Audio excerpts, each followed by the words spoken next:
times, sometimes spectacularly. You must embrace this. Today I'm 20 years into entrepreneurship. I still make mistakes every day.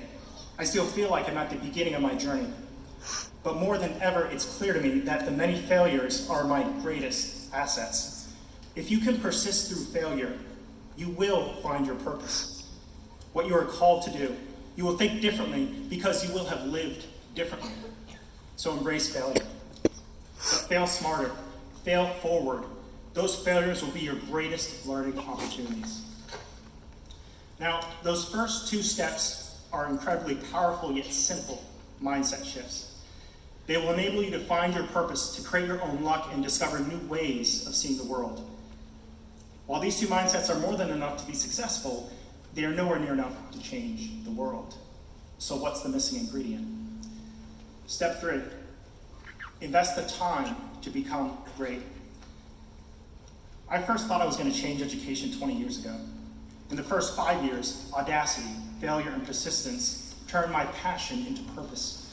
I learned about the root causes of inequality. Over the next 5, I leaned into coding, technology, and tech startups to understand how to build programs that scaled like products.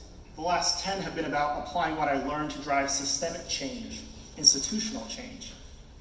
And I think we are close. We are so close to making education work more like software. Can you believe that some tech investors see as high as 1,000x returns? Just imagine, what if we saw those same impossible returns from our classrooms? Not just for the most wealthy, but for all students.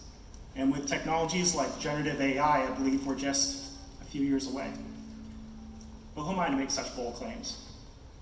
Truth is, I'm just a small town kid from rural Maine who wanted to dream big. Bill Gates once said, people overestimate what they can do in a year, but they underestimate what they can do in 10. Don't underestimate what you are capable of. All you need is time. And when you find your purpose, take your time. Don't let others tell you what you can't do. As I mentioned at the start of this address, your generation has the opportunity to become the greatest in history. The world needs you to dream bigger, to focus on the problems that can't be solved in a year, 5 years, or maybe even 10. If you can be audacious, if you can embrace failure, if you can invest the time to become great, I know you will change the world. Thank you, Harvey Mudd, graduating class of 2023.